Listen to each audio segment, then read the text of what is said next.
Assalamualaikum warahmatullahi wabarakatuh, everyone. Welcome back to another episode of the Islamic podcast. Recently, he posted and he talked about free speech. Look at that face. I have an egg instead of a head. He basically tries to justify people burning the Quran to show their hatred for Islam. And I found this guy to be completely disgusting for a number of reasons, and his excuse for allowing people to mock our religion. But let's take a look what he says, and then I'll make my response, inshallah. Calm down. I have Don't made be a debate. scared. Don't be scared. Don't be scared. You Don't be are scared. scared. I think it is a very legitimate form of protest to burn the Quran or to desecrate it otherwise, in response to offenses caused by Islamists, by proponents of Islam, such as abusing disbelievers, abusing ex-Muslims, abusing critics of Islam, hurling all kinds of stuff at them, and then thinking that they are privileged in doing that and that the other side cannot respond. We have kind of established a tradition of of when we are insulted, when we are attacked in the most brutal ways, when they start attacking our families and saying like horrible stuff about us, we respond to it by desecrating the Quran or saying something about their prophet, and that then works. And I think it is a legitimate form of protest when it comes to the Quran. Sam Harris also makes the exact same argument. I'm a massive believer in free speech. I campaign about it on this show all the time. But openly burning copies of a religious book like the Quran, I think that does cross a line. I don't think you should defend that necessarily using free speech as the defense, should we?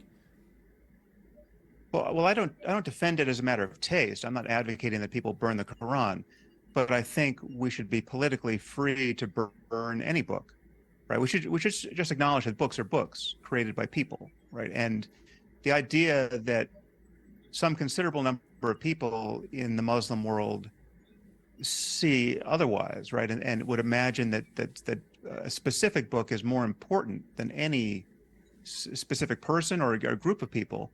It's just upside down ethically and politically in a way that we just have to recognize. It's just, I'm about to end this man's whole career. It's the same argument. Basically, their point is that they're saying politically they should have the right to burn any book, right? It doesn't matter whether people get upset or whatnot. They should have the right to burn any book because lives of people are more important than just some books, right? First of all, here they're committing the black and white fallacy, or what is known as a false dilemma.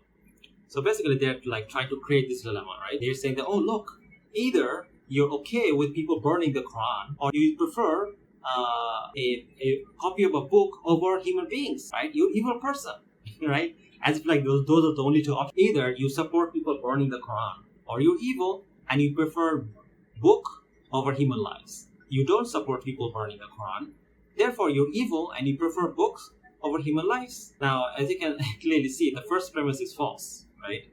Because it's not an either-or situation.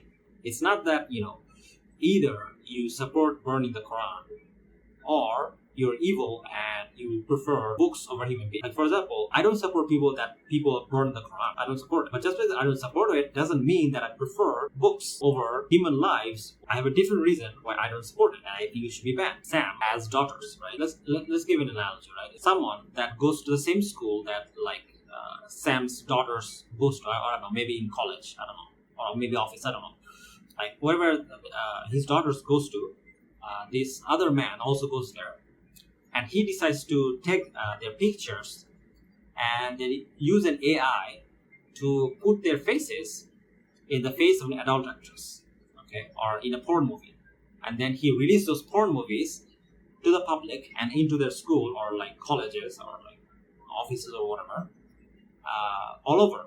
Like, so whenever people would see that video, they would think, oh my God, this is like Sam Harris's daughter are doing like a porn film. They become porn. Now imagine if then this guy gets caught, right, for making like a fake porn using Sam Harris and his daughters. And then he makes the following argument. And he says, either you support me making fake porn films starring Sam Harris's daughters, or you're evil and you're against free speech.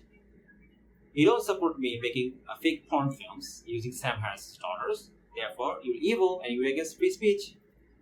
Would this be like a valid justification? No, because this has nothing to do with free speech. I mean, sure, like you should have the right to say the things that you want to say, but there is a limit to that. There is a limit to that. Because the thing is that it's about the principle, right? It's about the principle of not tarnishing someone's reputation. And that is outside of the scope of free speech.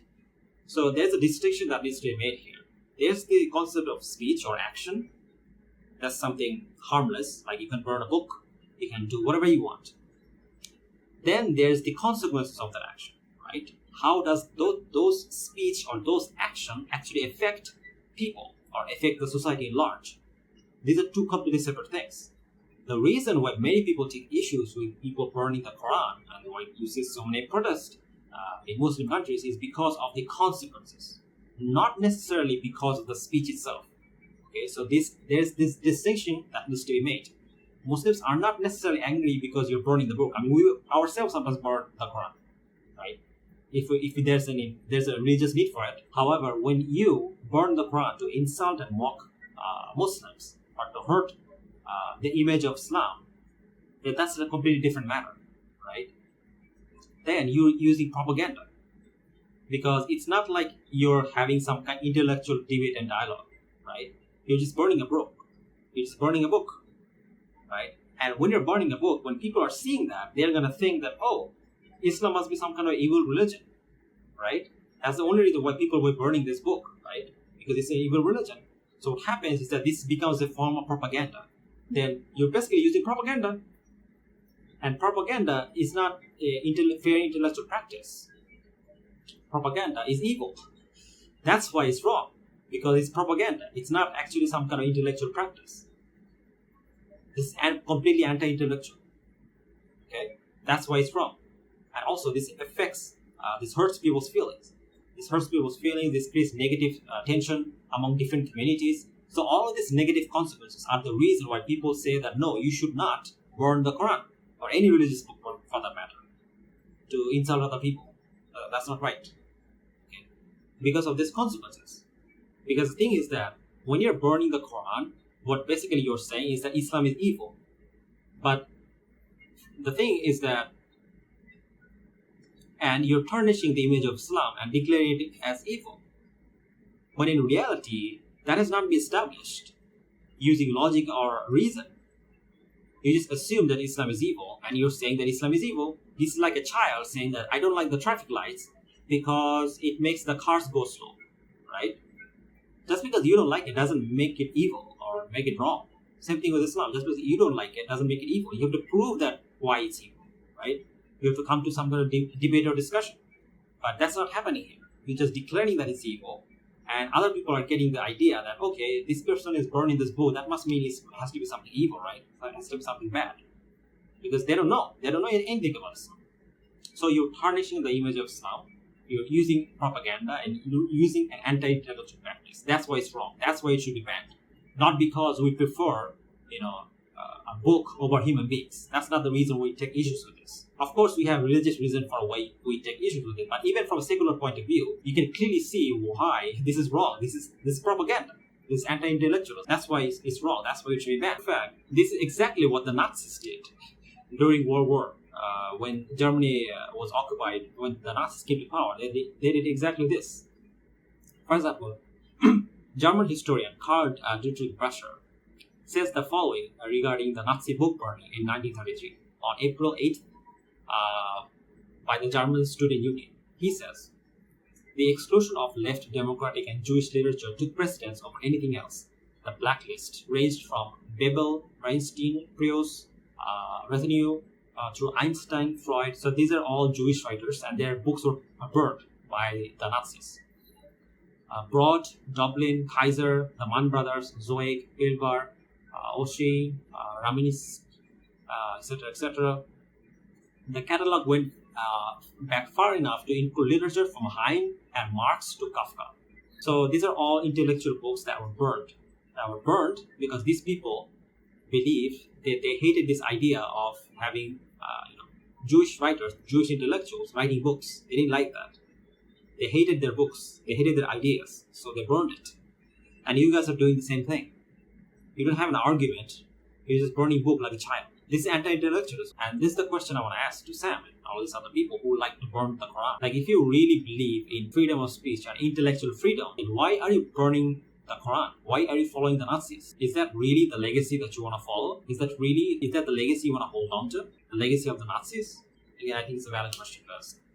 Regardless, with someone will end this video. Thank you guys for watching, and please like the video, don't forget to like, share, subscribe. If you want to support me, you can support me by becoming a patron, or you can support me by becoming a YouTube member. With someone in this video, thank you guys.